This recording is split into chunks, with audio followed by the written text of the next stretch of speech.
We want to show people more feeders in your backyard. Okay. So you didn't just stop with feeders on the porch. Richard, of course, loves to put feeders out everywhere in the backyard. So let's take a look. Tell us about this feeder. That feeder was something I picked up really quite a few years ago. They're no longer available, and I kind of like it. And you can simulate this look by having a nice pole feeder mounted.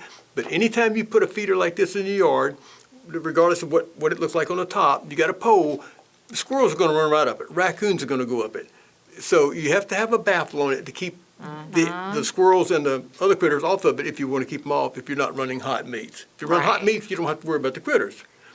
But that's what we call a squirrel baffle or a raccoon baffle because it's much longer. It's just a big stovepipe-like thing, quality construction. And that stops the animals from getting up the pole to the feeder. It's too big around for them to hug and climb.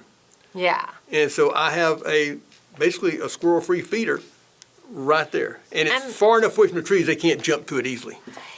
Yeah, and but it does have to be close enough to the trees so that the birds can get cover, and you did mention that. That's so absolutely. important. And you can see right around the perimeter there, and there's a tree to the right, which is probably 13, 14 feet away, with loose limbs, and it gives the birds a place to come out and stage, look around, and then hop over to the feeder. Yeah, that's so important. Playing it safe. And then there's bushes down below and down the hill behind them they can duck down too quickly. Another thing I like about that feeder, it's not just made for the little bitty birds. Like a big bird can just come. Doves are awkward. Yes. And it's really hard for them to, land on those little feeders. And some people don't like the doves and the grackles and things. I do. And we have a bunch of grackles occasionally. About once a year when they're ganging up, they'll come by and it's like, okay, let them have their fun, they'll move on.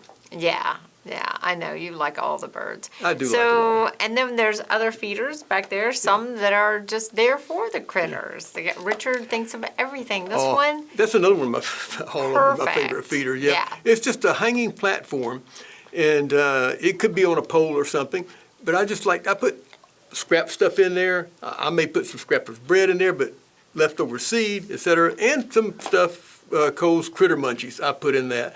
So it's a little bit of everything for everybody. The squirrels can go to the railing back there and jump right. They don't have to climb the pole. They can just jump right into it.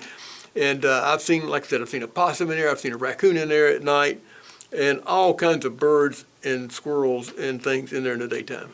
What about combinations? Do you ever see them fighting in there? Like two squirrels fighting, like this is mine and that kind of thing? No, you won't. You will rarely see two squirrels in that feeder at a time. One will be in there, and another will be sitting on the railing just waiting. And sometimes one will come up and run that one off and hop in there, and the other one sits on the railing and waits. It's just, they have that little game they play that only one squirrel is going to sit in that feeder at a time. It's so much fun to watch. Yeah, you can tell. I love to watch those squirrels chase each other off. Yeah. What about raccoons? Have you ever seen more than one in there at a time? Oh, yeah. Not in the feeder itself. Yeah. They can get up there. Will they wait too? If they're together, they'll tolerate each other. Yeah. They tend not to fight if they're a pair or a parent and a child.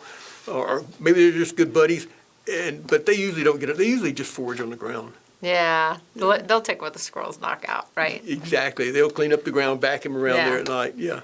Yeah, so it's been so much fun looking around at Richard's backyard. We do want to remind you to ask your questions. You have an expert right here. Feel free to comment. We really like for this to be interactive.